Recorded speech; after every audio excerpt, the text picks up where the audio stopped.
I fell in love with hip hop really early. I mean, you have to understand how weird that was for a young Korean American girl who, whose parents ran a toy store, to suddenly be listening to Too Short and NWA and DOC and Run DMC late at night, tuning into college radio, in bed, in the dark, with headphones on. Like, that was not the normal path. I fell in love with the music and the culture, and I wanted to find my own way of being involved. So it wasn't going to be by rhyming, dancing, or doing anything else like that. I just wanted to document it for fanatics like myself. There were only a few hip-hop magazines. I would read all of them cover to cover. I started writing to all of the offices and just begging for, some type of internship. And then when I moved to New York, I got that shot. And nobody could tell me that that wasn't like the greatest gig in the world. I remember going to clubs that I had no business going to, being in places that I really must have looked like an alien. And I think that being an alien is kind of like traveling in one place, right? So I didn't get to travel the world, but I was always very, very different than everybody who was around me. I think that that fed a certain kind of curiosity. It also made me very, very aware that I could not just follow the traditional Korean American child path of like, you're either a doctor or a lawyer or you're just a failure. I think I was just ready to bite the bullet and be that failure to my parents and fight that fight. I think there's two ways to look at the idea of a hero. For one thing, I find that rather than propping up certain people who have created great work and making them my hero, I just like to appreciate the work for what it is.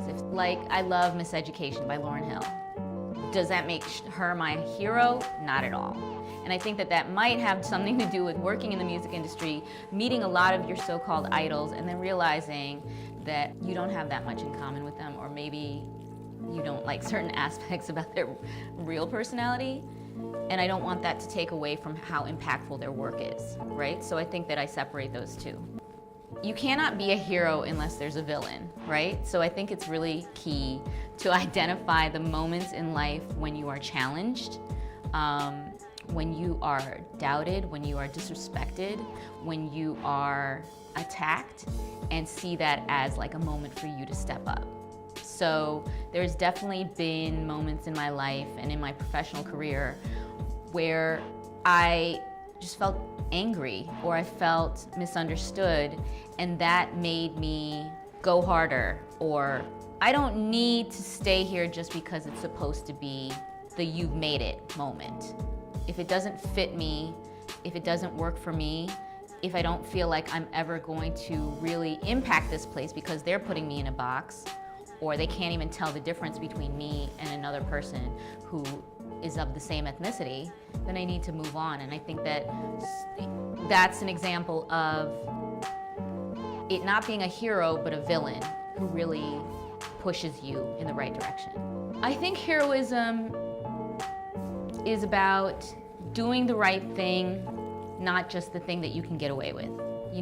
Are you being heroic because you got that gig, or you made a lot of money, or you hit 100,000 followers? Is that heroic? Are there things that you could be doing that are heroic that will get you to that place? Absolutely. But it seems too goal-based and not journey-based. In my experience, it is the people around you, the people helping you, the people working with you, the people that you mentor. Those are a lot of times the heroes that you don't necessarily identify because they're supporting as opposed to starring.